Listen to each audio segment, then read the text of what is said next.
Sabe aquela pergunta que sempre volta? De quem é a culpa? É da família? Da sociedade? Pois é, essa questão persegue a gente há séculos. Hoje, vamos mergulhar em alguns textos milenares para tentar desvendar esses círculos de responsabilidade que acabam definindo as nossas vidas. E tudo começa com esse provérbio aqui, que é bem impactante. É uma ideia que, vamos combinar, é quase confortável, não é? Aquela noção de que talvez a gente não seja 100% responsável pelos nossos problemas. Que a culpa, no fundo, é uma herança. Uma coisa que a gente recebe sem nem ter pedido. Ok, mas se a culpa pode ser passada para frente, quase como uma dívida que nunca acaba, como é que a gente encontra o ponto de partida? Onde é que está o verdadeiro responsável? É exatamente isso que a gente vai investigar agora, olhando para diferentes camadas dessa questão que é, sim, bem complexa. Então, vamos entrar no nosso primeiro círculo. A ideia de que a culpa é uma herança. É um conceito bem antigo e que, de certa forma, até que é reconfortante, né? Porque permite que a gente aponte lá para o passado para tentar explicar as dificuldades que a gente vive no presente. E olha, esse provérbio não era só uma figura de linguagem, não.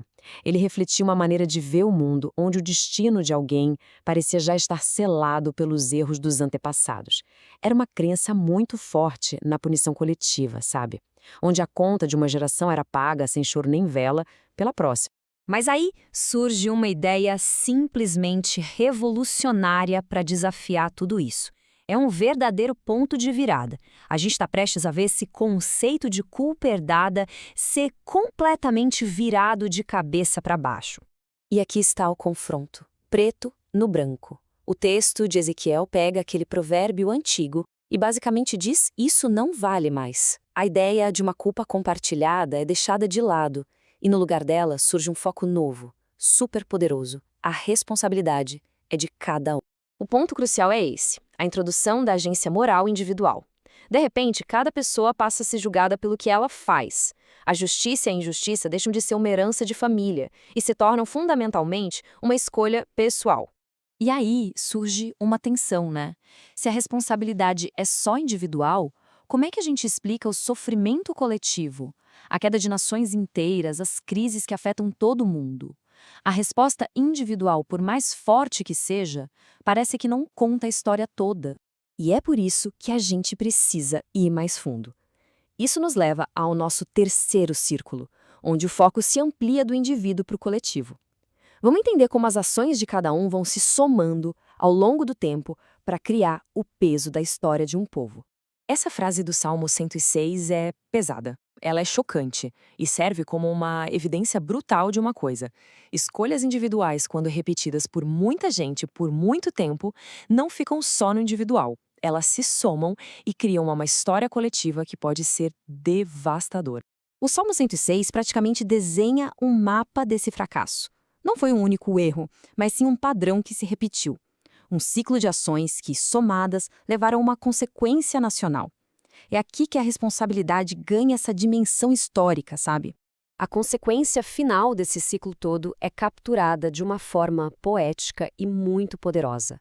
O lamento de Ezequiel pelos príncipes capturados não é só sobre a queda de alguns líderes. É o símbolo da queda de uma comunidade inteira, o resultado daquele padrão de desobediência. E com todo esse peso nas costas, tanto individual quanto coletivo, o que se faz?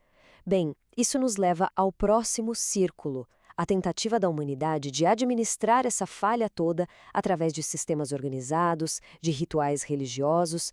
O livro de Hebreus descreve essa estrutura toda, que era super complexa.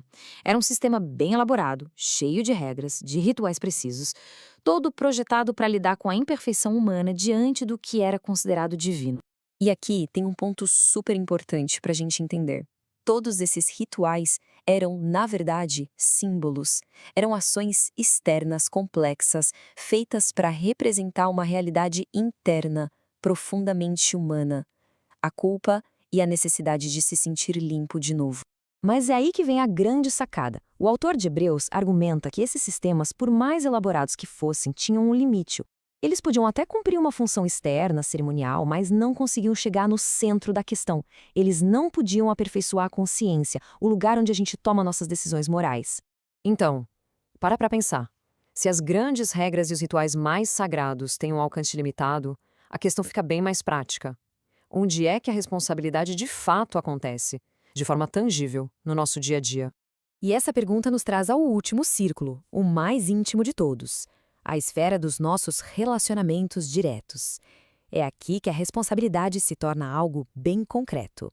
O livro de Provérbios nos dá esse princípio que é ao mesmo tempo muito simples e muito profundo. É um chamado para uma ação prática localizada. É sobre valorizar quem está perto e ser leal a essas pessoas. Então, olha só que jornada. A gente passou pela Cuba que vem de outras gerações, pela responsabilidade de cada um, pelo peso da história e pelos limites dos grandes sistemas. E no fim, a conclusão prática parece ser que a expressão mais real da responsabilidade está aqui, na lealdade e na presença junto daqueles que estão física e emocionalmente perto da gente. E para fechar, fica uma provocação. A gente explorou círculos de responsabilidade que vão do nosso tataravô até o nosso vizinho. Mas hoje, no mundo todo conectado, globalizado, essas linhas são muito mais borradas. Onde exatamente a gente traça a fronteira? Essa é a pergunta que esses textos tão antigos nos deixam para a gente pensar hoje.